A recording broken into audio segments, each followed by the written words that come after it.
Don't you ever wonder about the things that were never explained? In episode 6 of the first season, TS-19, Dr. Jenner leans close to Rick and whispers something. We find out later we're all infected. But here's what I think about late at night. Rick keeps that secret for an entire season.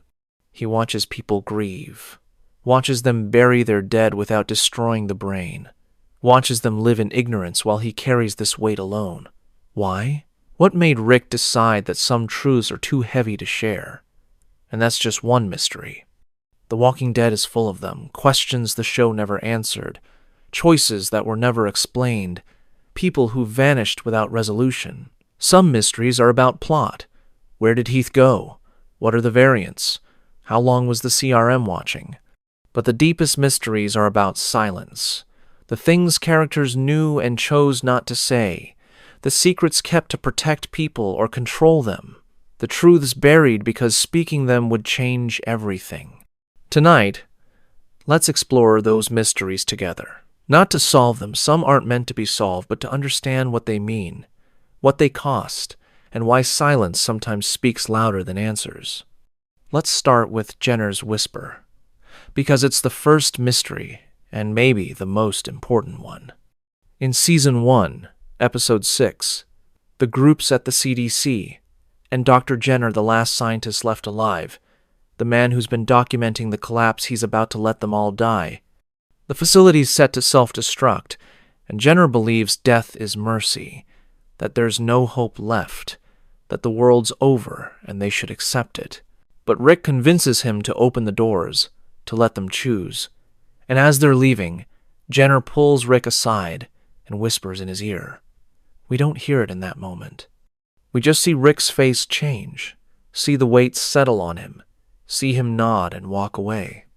And we don't learn what Jenner said until Season 2, Episode 13, Beside the Dying Fire, when Rick finally reveals it to the group. We're all infected. We all carry the virus. You die. You turn. It doesn't matter if you're bitten or not. That's the secret.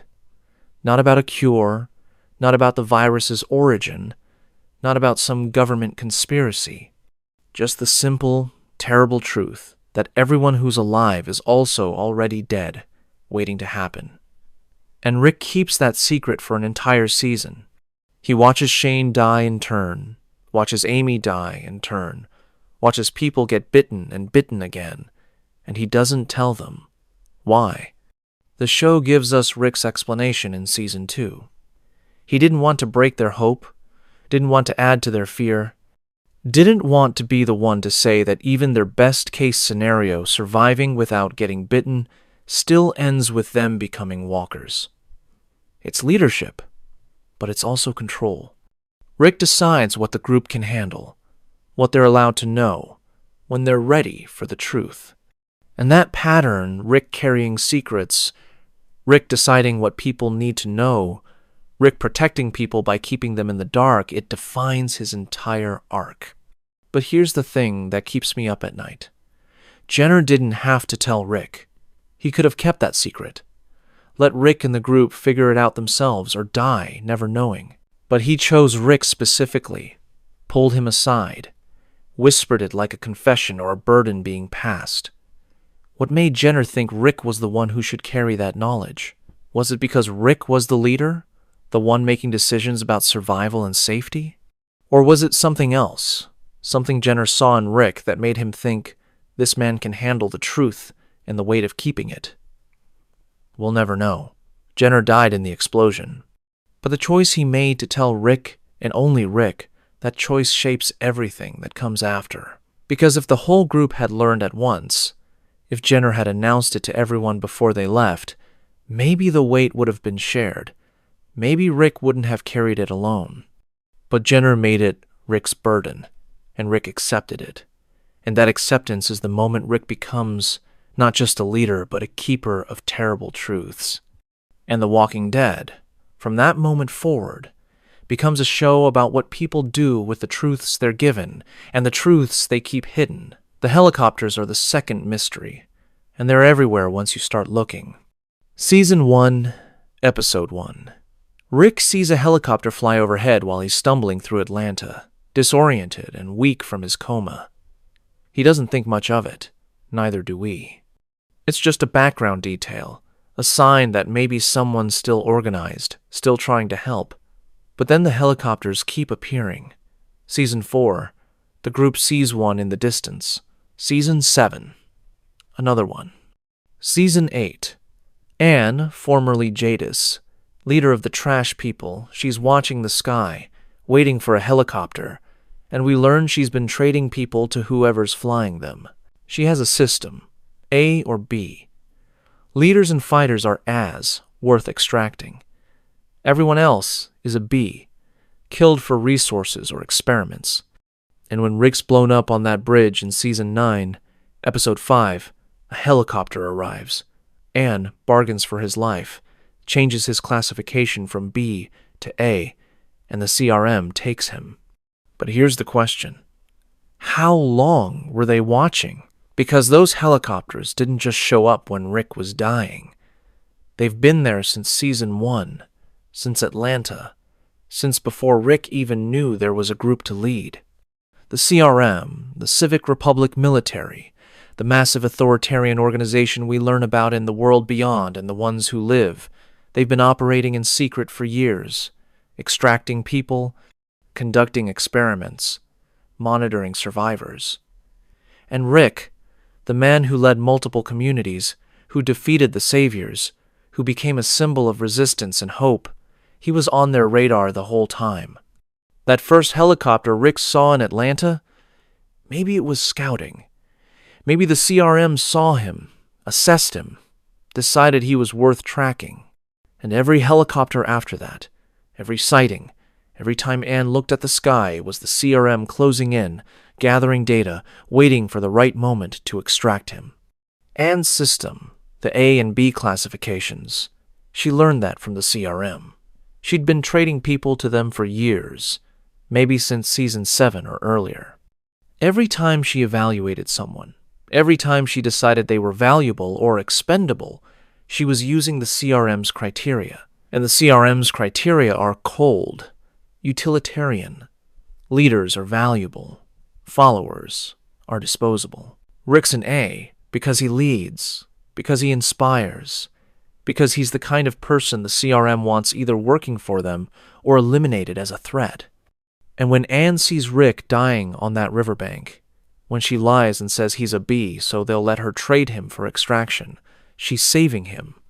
But she's also dooming him, because being an A in the CRM system means you're never free. You're property, an asset, someone they'll use and control and never let go. Rick survives the bridge, but he loses 6 years. 6 years away from Michonne, from Judith, from RJ. 6 years as a prisoner, trying to escape and failing, becoming someone he doesn't recognize. The emotional weight of this mystery, the thing that makes it hurt, is the realization that Rick was never just surviving. He was being watched, evaluated, hunted by an organization so large and powerful that it makes the saviors look like a small-town gang. Every choice Rick made, every community he built, every person he saved, the CRM was watching. And maybe some of the threats Rick faced, some of the random encounters with hostile groups or dangerous situations, maybe those weren't random. Maybe they were tests. The CRM testing Rick's leadership, his tactics, his willingness to sacrifice. We'll never know for sure. The show never confirms it. But the helicopters are there, in the background, silent and ominous. And once you see them, you can't unsee the possibility that Rick's entire journey was being observed by people who saw him not as a hero, but as a resource. And when they finally took him, when that helicopter landed and Anne made her deal, it wasn't luck or coincidence. It was the culmination of years of surveillance, the moment the CRM decided Rick was worth more alive and captive than dead and free. And Rick, bleeding out on the riverbank, had no idea what he was being saved into.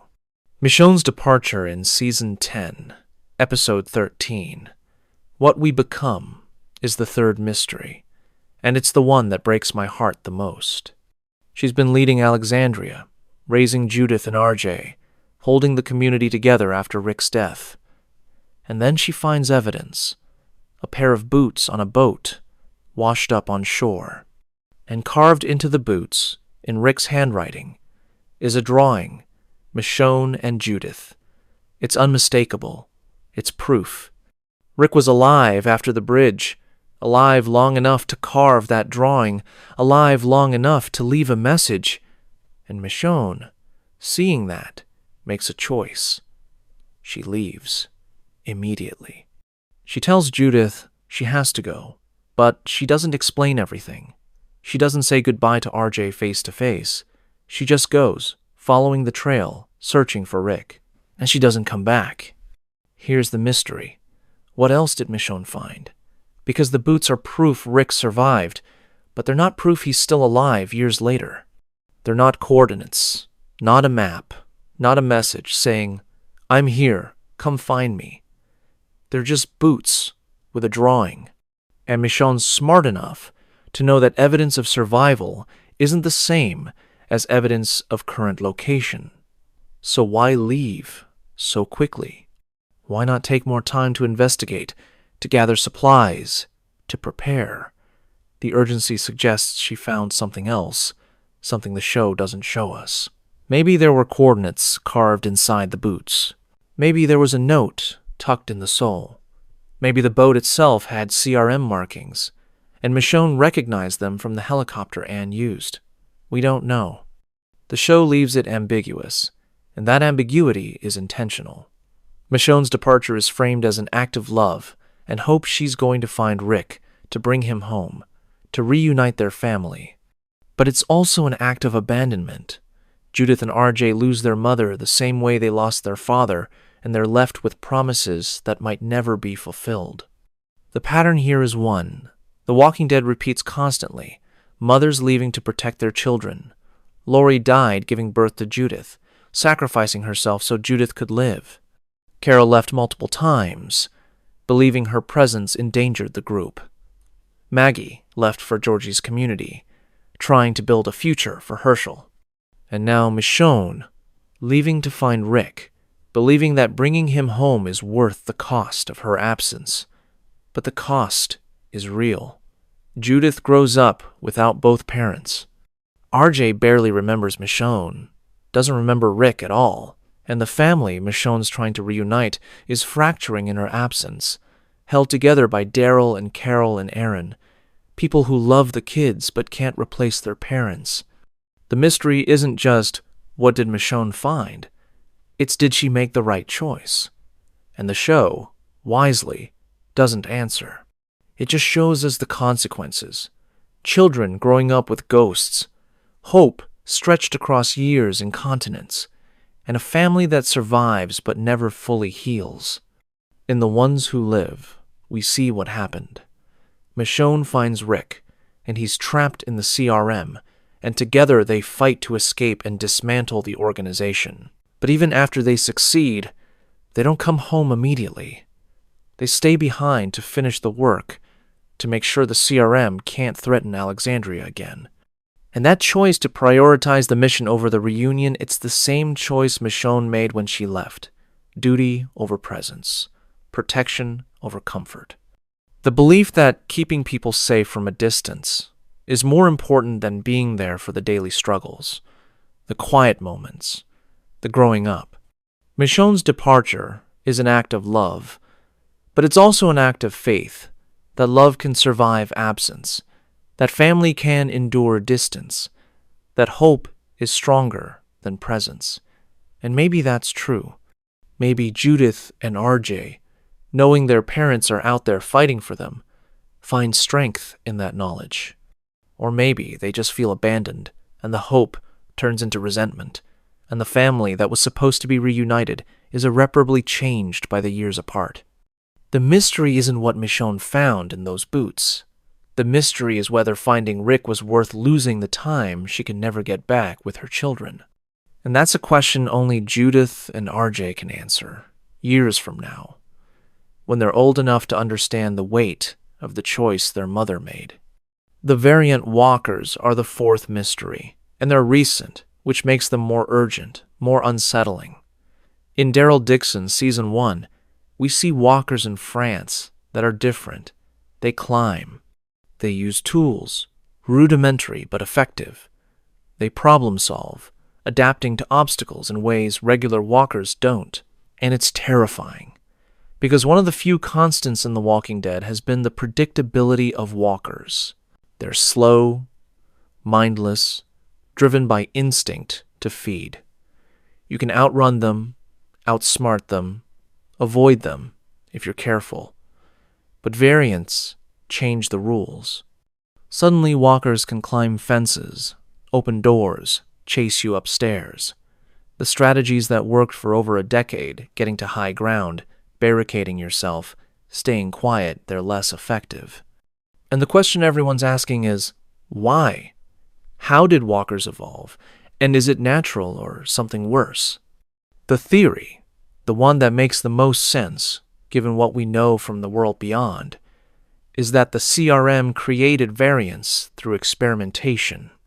We see in the world beyond that the CRM's been conducting research on walkers, trying to understand the virus, trying to find ways to control or weaponize it. They destroyed Omaha, a community of nearly 100,000 people, partly to cover up their experiments. And if they're willing to commit genocide to protect their secrets, they're willing to experiment on walkers in ways that are dangerous and unethical. Variants could be the result of those experiments, walkers exposed to chemicals, mutations, genetic manipulation, something that enhances their motor functions and rudimentary problem solving. And if the CRM created variants, intentionally or accidentally, then they've made the apocalypse worse. They've taken a manageable threat and turned it into something that could wipe out the remaining survivor communities. The timeline fits. Variants appear in France in Daryl Dixon, which takes place years after the CRM's activities in the world beyond.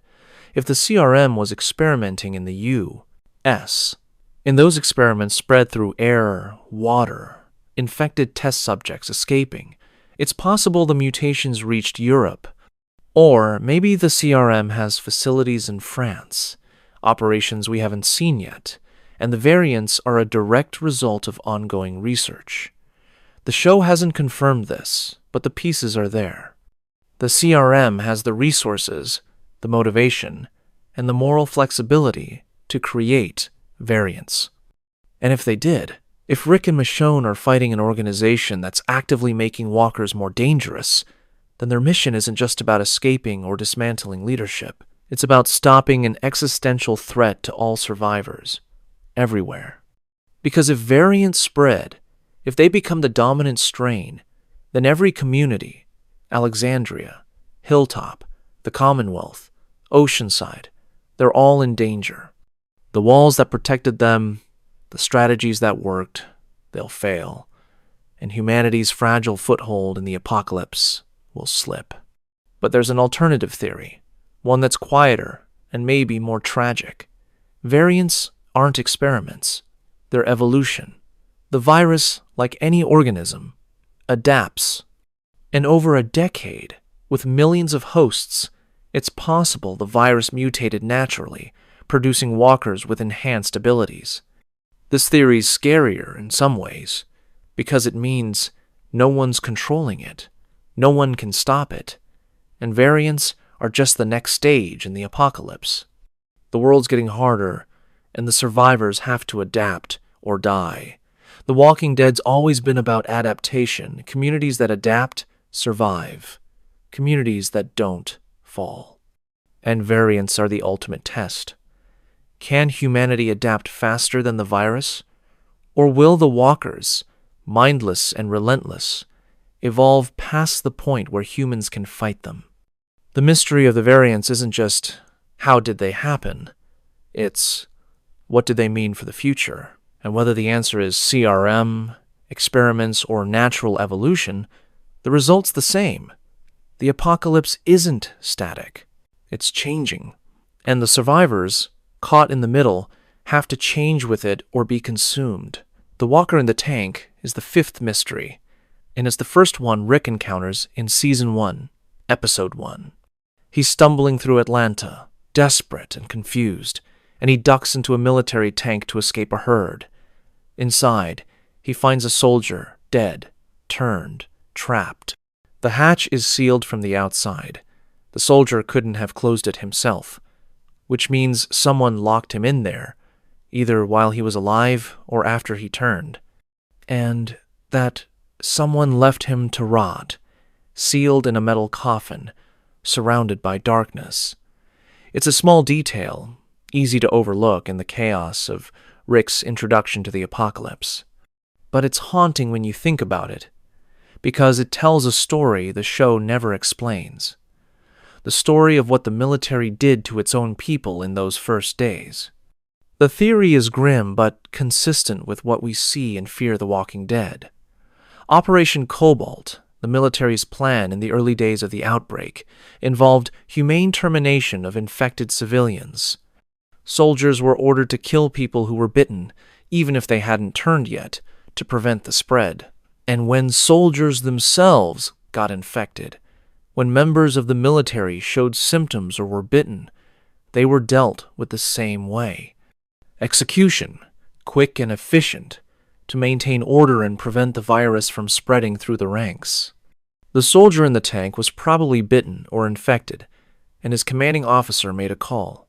Lock him in the tank, seal it, let him turn in isolation where he can't hurt anyone. It's cold, but it's logical. It's the kind of decision military training prepares you for sacrifice, one to save many, maintain unit cohesion, follow protocol even when it's brutal. But here's the thing that makes it tragic.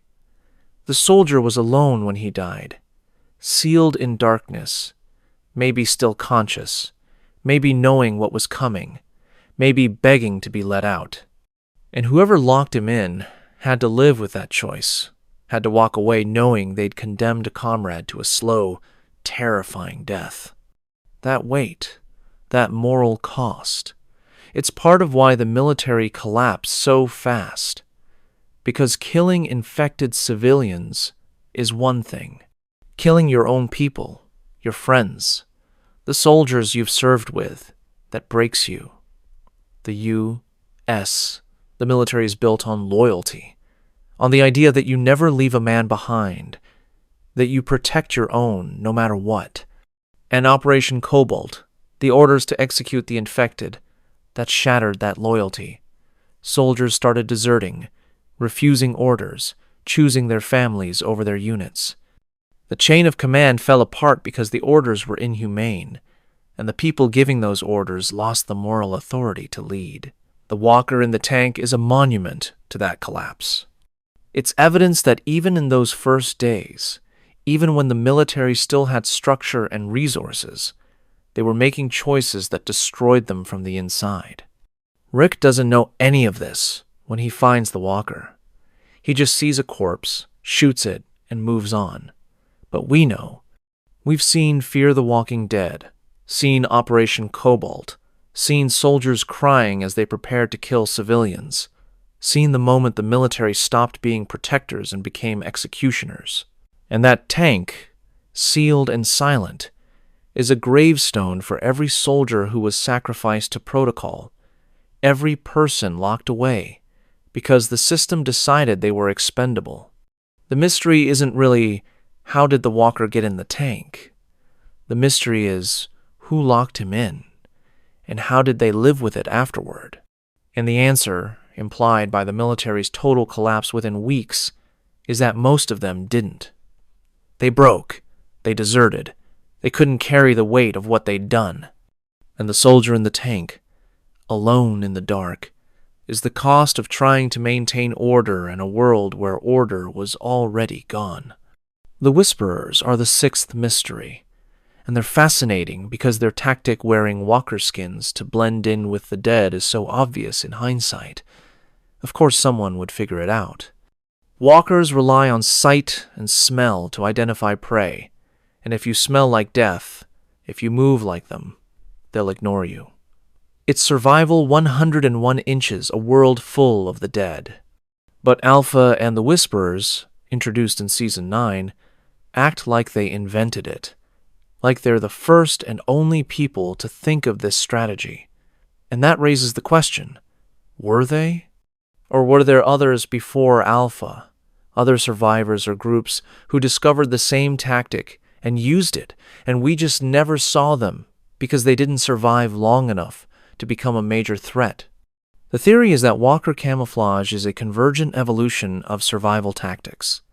Just like multiple communities independently figured out that headshots work, that noise attracts walkers, that walls provide safety, groups across the country and the world probably discovered that wearing walker skins makes you invisible to the herd. Some of those groups survived and thrived, becoming the whisperers we know. Others tried it and failed. Maybe the skins weren't treated properly and attracted predators. Maybe the group couldn't handle the psychological cost of wearing the dead. Maybe they got sloppy and were killed by other survivors who saw them as walkers. The whisperers succeed not because they're the first to think of it, but because they're the first to build an entire philosophy around it. Alpha doesn't just use walker skins for camouflage. She uses them to strip away identity, to reject civilization, to force her people to live as animals. The skins aren't just a tool, they're a symbol of her ideology. And that ideology, the belief that humanity's weakness is what doomed it, that survival requires rejecting everything civilized and embracing the dead, that's what makes the Whisperers dangerous. Because they're not just surviving, they're proselytizing. They're trying to prove that their way is the only way, that communities with walls and rules and hope are doomed to fail. And for a while, they succeed.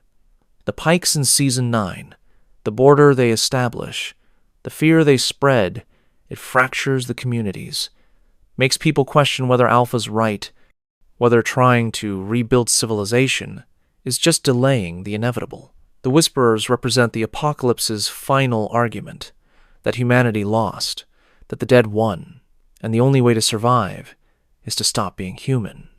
And when the communities defeat the Whisperers, when they kill Alpha and Beta and reclaim their territories, they're not just winning a war, they're rejecting that philosophy, proving that humanity messy, fragile, hopeful humanity is worth fighting for.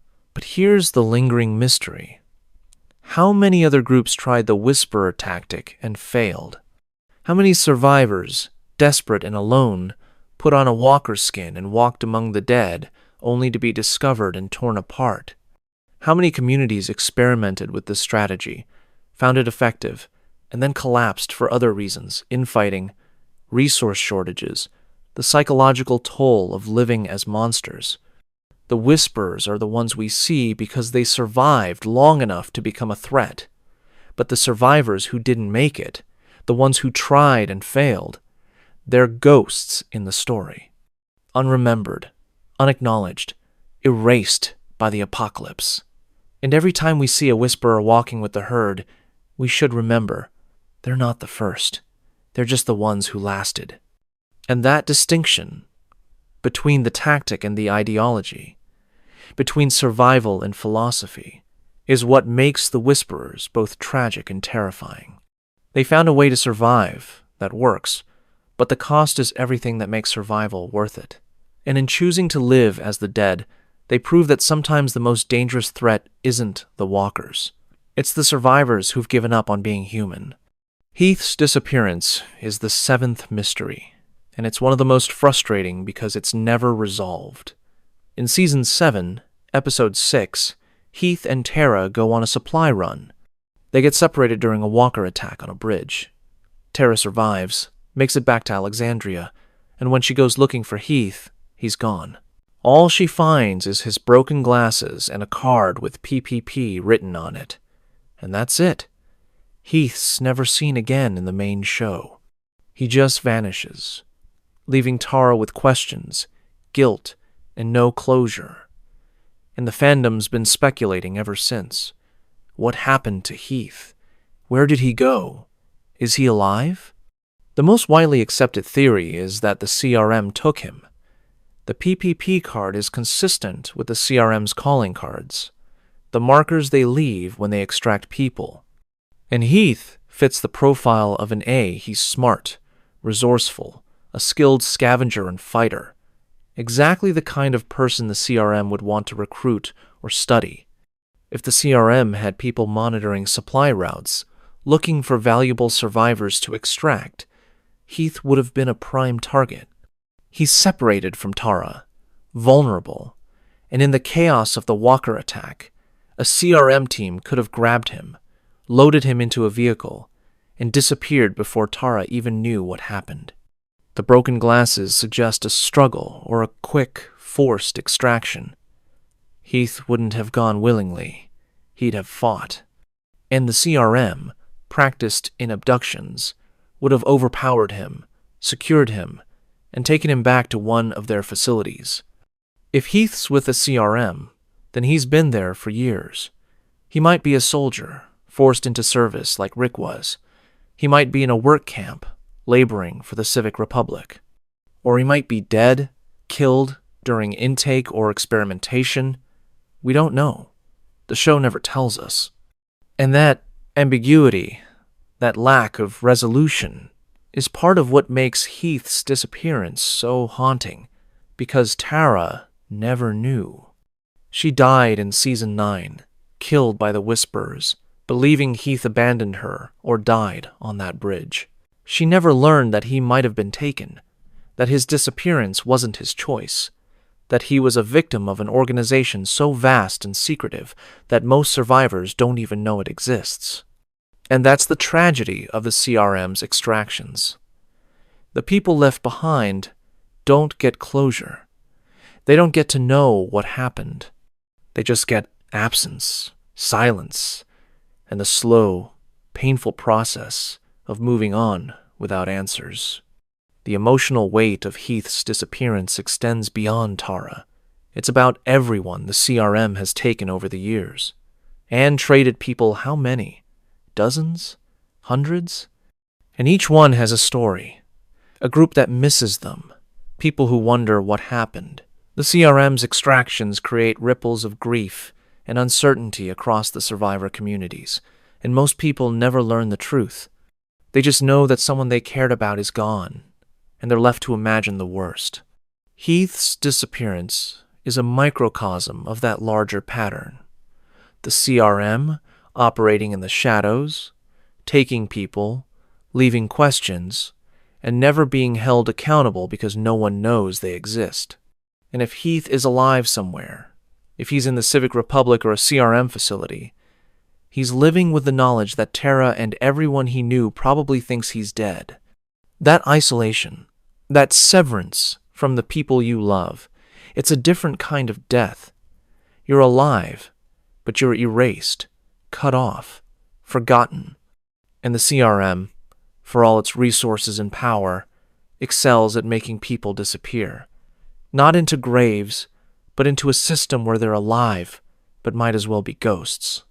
Morales' reappearance in Season 7, Episode 2, is the 8th mystery, and it's about the roads not taken. Back in Season 1, Morales and his family leave the quarry camp, heading to Birmingham to find relatives. Rick tries to convince them to stay, but Morales says no, his family's his priority, and they have a better chance on their own. It's a reasonable choice, the kind of decision dozens of survivors made in those early days, and we never see Morales again, not for 6 years. Then, in Season 7, Rick and his group raid a savior outpost, and there's Morales, gun pointed at Rick. No family, no hope, just a hollow-eyed man wearing a savior's jacket. "I know who you are," Morales says. And Rick, stunned, asks what happened. Morales says his family died. Everything they tried failed, and the saviors found him and gave him a purpose. Daryl shoots him before the conversation can go further. And that's it. Morales is dead, his story unfinished, his questions unanswered. The mystery here isn't what happened to Morales' family, though that's part of it. The mystery is what those 6 years did to him, how he went from a protective father trying to save his family to a cold enforcer for Negan's empire. And the answer, implied but never fully explained, is that the apocalypse grinds people down differently depending on geography, luck, and the groups they encounter. Morales' path was different from Rick's. He didn't find Alexandria. He didn't have Herschel's farm, or the prison, or the support of a cohesive group. He lost his family somewhere on the road to Birmingham. Maybe to walkers, maybe to hostile survivors, maybe to starvation or disease. And after that loss, he was alone, broken, and when the saviors found him, they offered structure, purpose, a reason to keep going. It wasn't hope, it was survival, and Morales, like so many others, accepted it because the alternative was giving up completely. The emotional weight of Morales' story is in what it represents. The dozens, maybe hundreds, of survivors who left the quarry camp or other early groups and faced different apocalypses.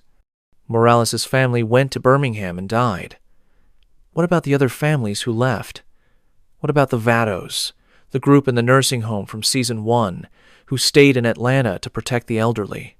What about Jim, who was bitten and asked to be left on the road? Every departure in those early seasons is an untold story, a divergent path where survival depended on luck, geography, and the people you encountered. Some found good groups, safe places, maybe even made it to the Commonwealth or other large communities. Others found the saviors, or the wolves, or the claimers, or any number of hostile groups, and had to become something they hated to stay alive. And some just died, quickly or slowly, and their stories ended without anyone knowing. The pattern here is that geography shapes survival. Rick's group stayed in Georgia and Virginia, eventually finding Alexandria and the network of communities around it. Morales went to Alabama and encountered the saviors. If Morales had gone west instead, he might have found different people, different opportunities, a different ending. The apocalypse isn't uniform.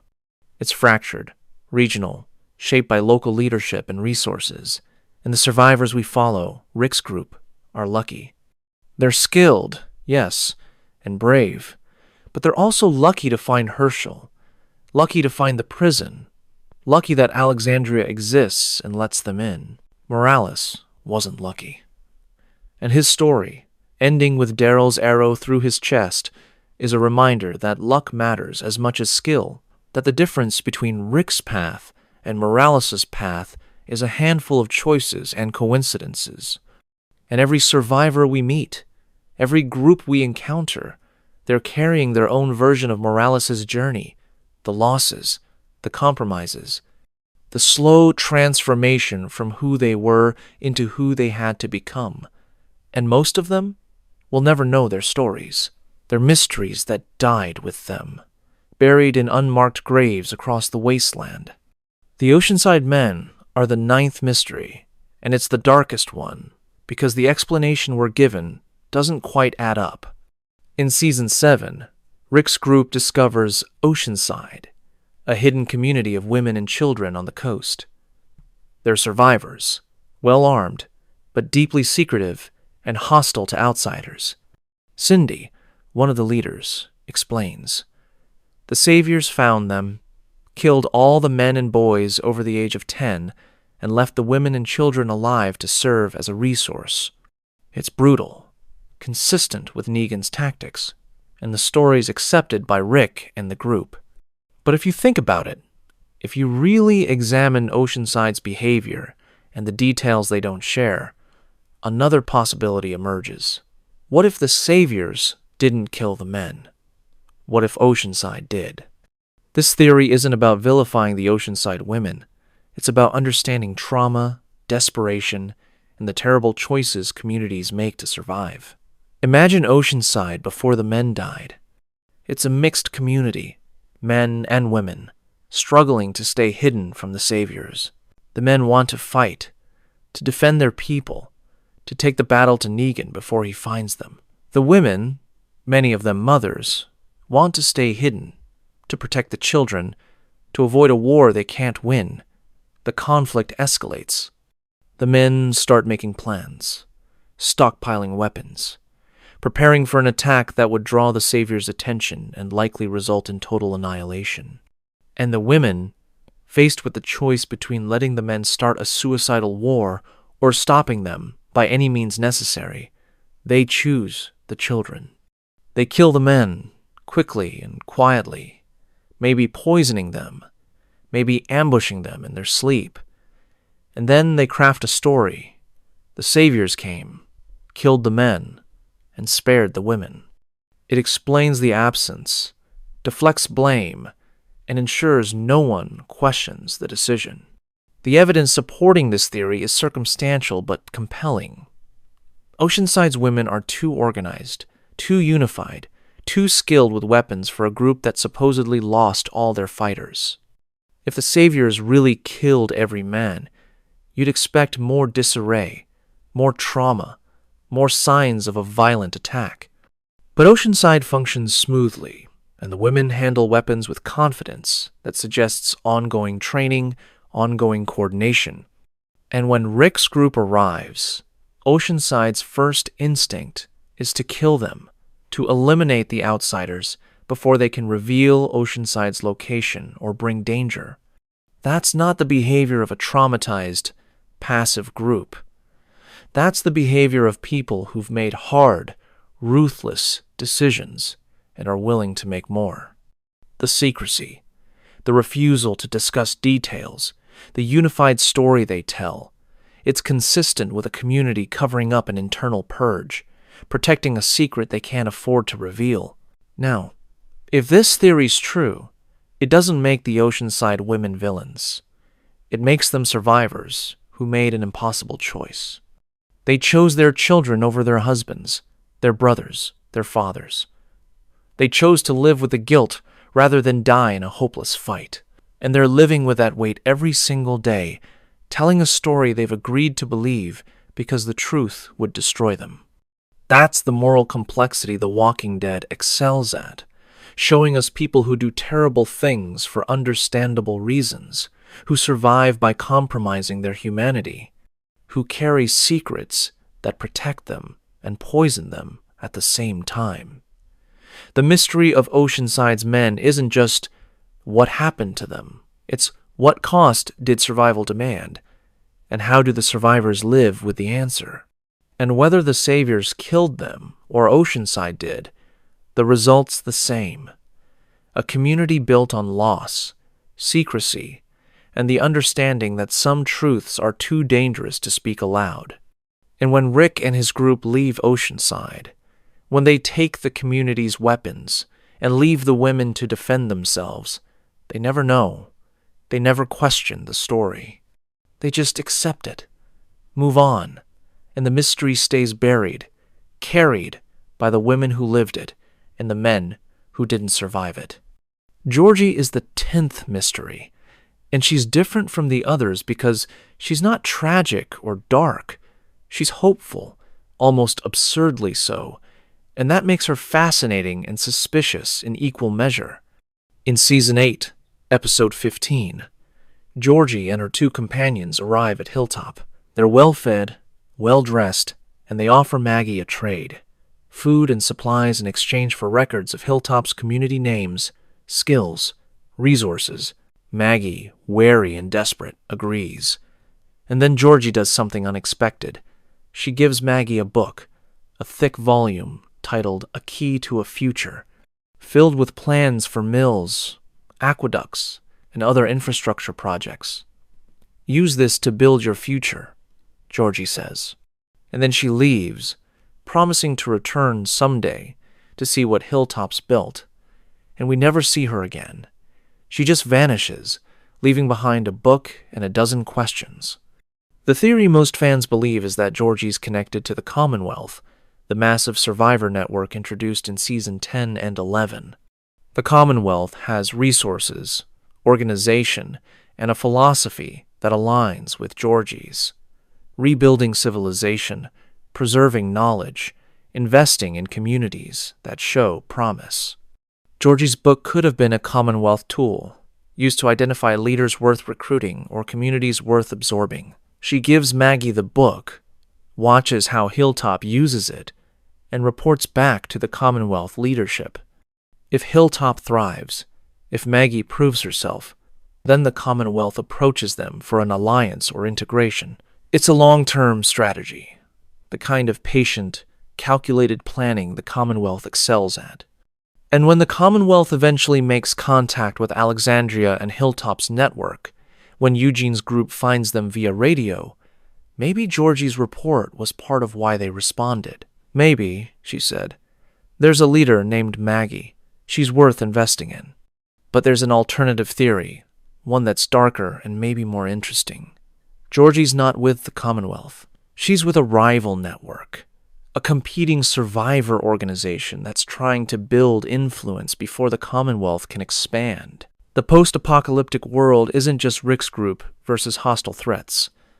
It's multiple factions, multiple philosophies, competing to shape what comes next. Georgie's book, her resources, her knowledge, their investments in Hilltop, meant to make Maggie loyal to Georgie's organization rather than the Commonwealth or anyone else. And when Georgie disappears, maybe it's not because she's retreating. Maybe it's because her organization collapsed, was absorbed by the Commonwealth, or was destroyed by another faction. And the book, the knowledge she left behind, is all that remains of an attempt to build something that failed before it could fully form. The emotional weight of Georgie's mystery is in the hope she represents. She's one of the few people in The Walking Dead who shows up, helps without demanding anything brutal in return, and leaves with a promise of a better future. She doesn't threaten, doesn't manipulate, doesn't try to control. She just gives Maggie tools and trusts her to use them well. And that trust, that belief in Maggie's ability to build something good, is rare in the apocalypse. Most people who offer help have ulterior motives, but Georgie, at least in the moment, seems genuine. And whether she's Commonwealth, a rival network, or just an independent traveler with resources and ideals, the fact that she helps without immediate repayment is significant. It suggests that somewhere, beyond the communities we follow, there are people still trying to rebuild, still believing in cooperation, still investing in the future. And even if we never see Georgie again, even if her story ends off-screen, the book she left behind is proof that hope, knowledge, and trust still exist. And maybe that's the real mystery. Not who Georgie is, but what it means that someone like her could exist, could help, and could vanish without needing recognition. Maybe Georgie's the kind of person the apocalypse needs more of. Someone who plants seeds without waiting to see them grow, who trusts that good work will endure even if they don't. The cure that never came is the 11th mystery, and it's the most philosophical. Dr. Jenner said it in Season 1. There's no cure. The French were the last to keep trying, and they went silent. The virus is everywhere, in everyone, and even if you could kill the active infection, the dormant version remains. You die, you turn. It's not a disease you can vaccinate against or a pathogen you can isolate and destroy. It's environmental, systemic, possibly airborne or waterborne or both. And if that's true, if the virus is in the air we breathe and the water we drink, then a cure isn't just difficult, it's impossible. You can't cure something that's become part of the world itself. But people keep hoping. The CRM's been experimenting for over a decade, studying walkers, trying to understand the virus's mechanics, searching for a way to stop it. In the world beyond, we see their labs, their research, their willingness to sacrifice entire communities for data. And despite all that effort, all those resources, they haven't found a cure. They've made variants, made walkers more dangerous, but they haven't reversed the infection. They haven't brought back the dead. And maybe that's the answer. The cure doesn't exist because the virus doesn't work the way diseases usually work. It's not trying to spread or reproduce. It's not trying to survive as a pathogen. It's just reanimating dead tissue, using the brainstem as a motor to move the body. And if the virus's function is that simple, reanimate the dead, make them move, then curing, it doesn't make sense. You'd have to remove the virus from every living person, purge it from the environment, and even then, the people who've already turned can't be saved. They're dead. The virus is just puppeting their corpses. The emotional weight of this reality is crushing, because it means the fight isn't to win against the virus, it's to survive with it, to build a life in a world where death isn't final, where everyone you love is a future threat, where the apocalypse is permanent. Carl's question in Season 8, what's it all for? It's more urgent if there's no cure. If humanity can't reverse the virus, can't go back to the way things were, then what are they fighting for? Survival alone isn't enough. There has to be meaning, purpose, a reason to keep going beyond just not dying. And Carl's answer, in his letters, is that the fight is to build something worth living for. Not to defeat the virus, but to create communities, relationships, our hope. To prove that humanity's more than just biology, that meaning is something we choose, not something the virus can take away. The mystery of the cure is really a question about hope. If you believe a cure is possible, you're hoping the apocalypse is temporary, that someday things will go back to normal. But if you accept there's no cure, if you internalize that the world's changed permanently, then hope has to shift. It's not about restoration. It's about creation. It's about building new forms of normal, new definitions of success, new reasons to survive that don't depend on defeating the virus. And the communities that thrive in The Walking Dead, Alexandria, Hilltop, the kingdom at its peak, they're the ones that have accepted this. They're not waiting for rescue or a cure. They're building schools, growing food, raising children, creating culture and meaning in the ruins. And the communities that fail Terminus, Woodbury, the Sanctuary, they're the ones still fighting the old war, still believing that power or control or domination will somehow restore what's lost. The cure isn't coming, but life, messy and fragile and beautiful, continues anyway. And maybe that's the point. Maybe the real mystery is how humanity finds meaning in a world that stopped making sense, and the answer is that meaning's never given. It's always chosen. And choosing to build, to care, to hope, that's the cure for despair, even if it's not the cure for the virus. Rick's return is the 12th mystery, and it's the one that matters most to everyone who loved the show.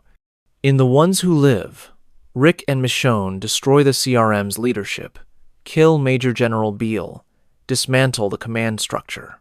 But the CRM doesn't disappear. It's too big, too entrenched.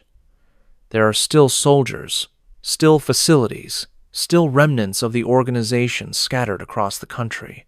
And Rick and Michonne, instead of going home immediately, they stay behind.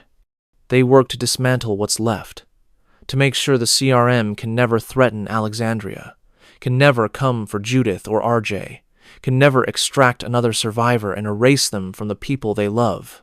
It's the right choice, tactically. But it's also a heartbreaking one, because it means Rick and Michonne are choosing the mission over the reunion. They're prioritizing safety over presence, protection over comfort, and the question that lingers is, will Rick ever come home? Or is this a life spent fighting an organization that refuses to die, a family separated by duty, a reunion endlessly postponed by the need to make the world safer before they can rest? The theory some fans believe is that Rick can't come home while the CRM exists. Even in fragments, even weakened and leaderless, the CRM's a threat. They have Rick's name, his face, his history. They know about Alexandria. And if Rick returns, if he's spotted or reported by CRM remnants, it could trigger retaliation. They might send soldiers to recapture him, to eliminate the community that harbors a fugitive, to punish the man who killed their leader. So Rick stays away, not because he doesn't want to come home, but because coming home would endanger the people he loves. It's the ultimate sacrifice, surviving the apocalypse, defeating the CRM's leadership, and still being unable to return because the threat's not fully eliminated. And Michonne, understanding this, stays with him. Because leaving Rick to fight alone isn't an option, and because she knows Judith and RJ are safer with them gone, hunting down CRM remnants, than they would be if Rick and Michonne returned and brought the CRM's attention with them. But there's an alternative interpretation, one that's darker and maybe more honest. Maybe Rick doesn't come home because he's chosen the mission over his family. Not maliciously, not consciously, but because leadership's been Rick's identity for so long that he doesn't know how to stop. He's been leading, protecting, fighting for over a decade.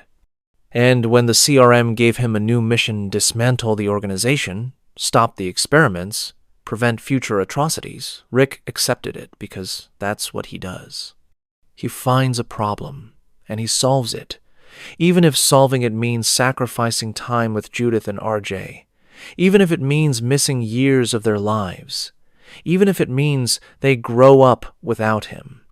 It's the cost of leadership, the burden Rick's carried since Season 1, and maybe he's been carrying it so long he doesn't know how to put it down. And Michonne, staying with Rick, is making the same choice.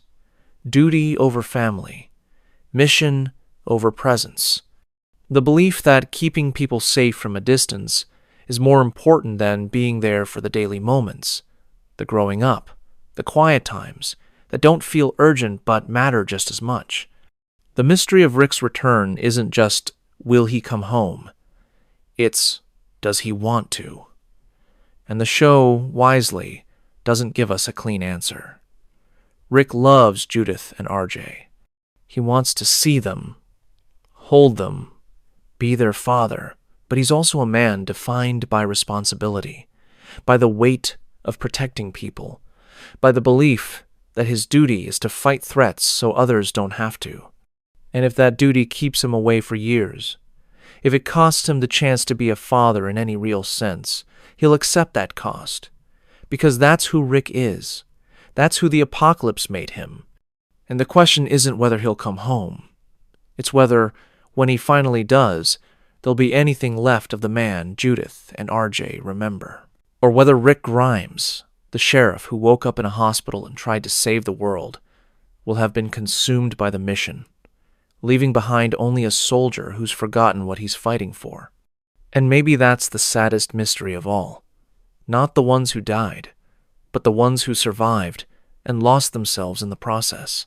The last mystery isn't a plot hole or an unresolved character arc. It's a question. What makes survival worth it? Carl asks it in Season 8, dying from a walker bite, writing letters to everyone he loves. What's it all for? He writes. It can't just be about killing the dead and killing the living. It has to be more than that. Or we're just waiting for our turn. And that question, simple and devastating, is the one The Walking Dead's been asking since Season 1. What's the point of surviving if you lose everything that makes you human? What's the point of building communities if they always fall? What's the point of hope if the apocalypse is permanent? And the show, across 11 seasons and multiple spin-offs, never gives a definitive answer. It just shows us characters trying to answer it, failing, trying again, and sometimes, just sometimes, finding meaning in the trying itself. Every community in The Walking Dead is an attempt to answer Carl's question. The quarry camp said, survival's about protecting each other, staying mobile, not getting too attached.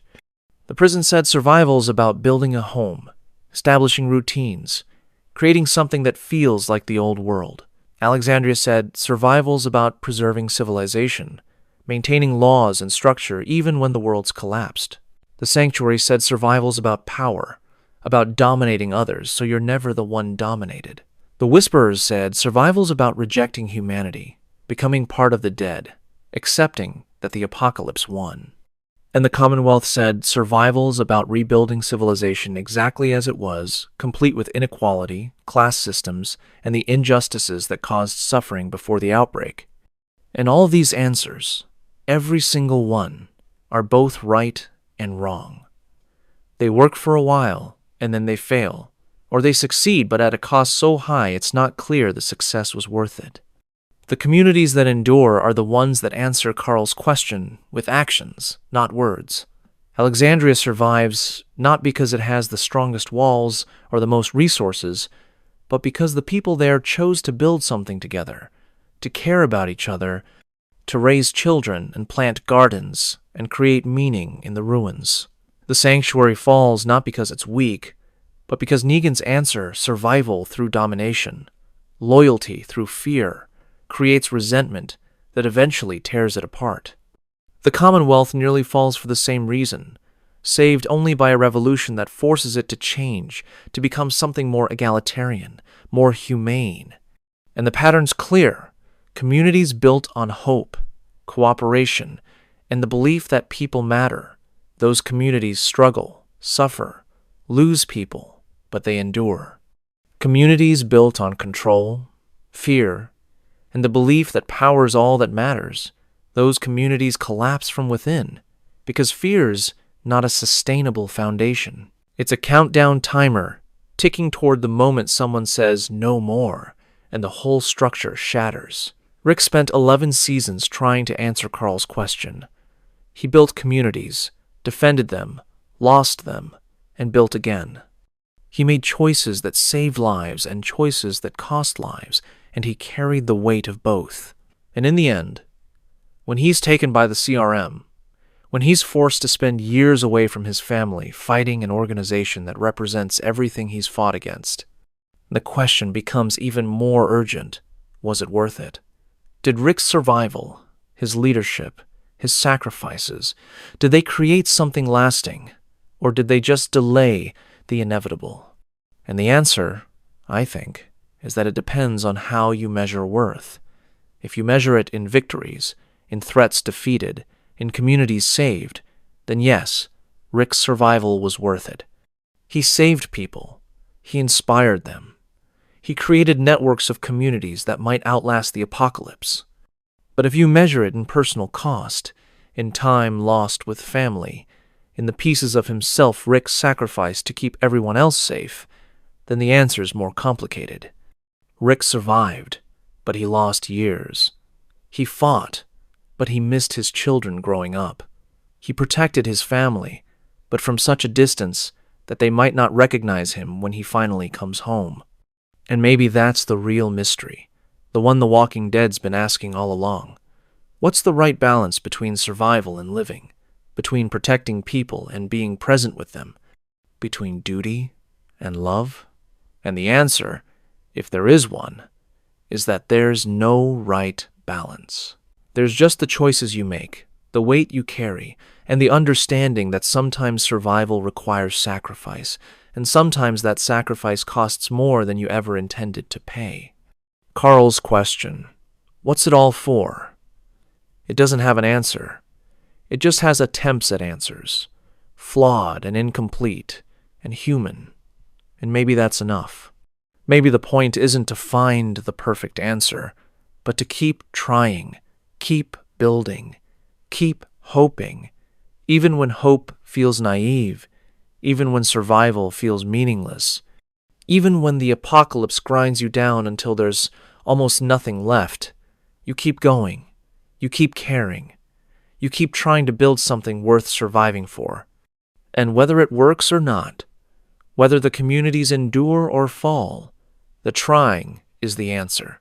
The effort is the point. And Rick, Carl, Michonne, Judith, every survivor who's fought and lost and kept going, they're all answering the same question with their lives. Survival's worth it if you make it mean something. And meaning's not found. It's created every single day by people who refuse to give up on the possibility that tomorrow might be better than today. We're back at the CDC now, back at the moment. Jenner leaned close to Rick and whispered, And after everything, after tracing all these mysteries, the helicopters, the variants, the people who vanished, the communities that fell, the questions that were never answered, I keep coming back to this. What if Jenner didn't whisper a secret about the virus? What if he whispered something simpler? Something Rick already knew but needed to hear from someone else? What if Jenner said, "Survival isn't the answer. What you do with it is. It's not canon. The show never confirms it. But it fits, doesn't it? Because that's the truth Rick carries for the rest of his life. That's the weight behind every choice he makes, every community he builds, every sacrifice he endures. Survival alone isn't enough. It has to mean something. It has to create something. It has to be more than just not dying. And all the mysteries we've explored tonight, they're not really about plot holes or missing information. They're about the spaces between what we see and what we imagine, the questions the show leaves open because the answers are less important than the asking. We'll never know for certain what Jenner whispered, or where Heath is, or whether the Oceanside women killed their own men, or if Georgie was Commonwealth or something else. We'll never know if Rick will come home, or if the variants are CRM experiments, or what happened to all the survivors who left in Season 1 and faced different apocalypses. And maybe that's okay. Maybe the mysteries aren't meant to be solved. They're meant to remind us that The Walking Dead is bigger than the story we saw, that for every character we followed, there were dozens we didn't, that for every question answered, there are 3 more we'll never ask because we don't know they exist. Rick walks away from the CDC explosion in Season 1, the building burning behind him, and he's carrying Jenner's secret. And whether that secret's about the virus or about meaning, whether it's a warning or a challenge, Rick spends the rest of his life trying to honor it. He builds communities. He protects people. He sacrifices himself over and over because he believes survival's not enough. It has to be more. And when we watch Rick disappear into that helicopter in Season 9, when we see him taken by the CRM and separated from everything he fought for, we're left with the same mystery he carried. What's it all for?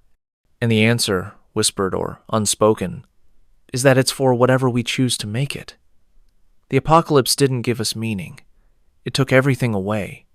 But meaning, hope, purpose, those are things we create in the silence between mysteries, in the choices we make when no one's watching, in the refusal to give up even when the world's given up on us.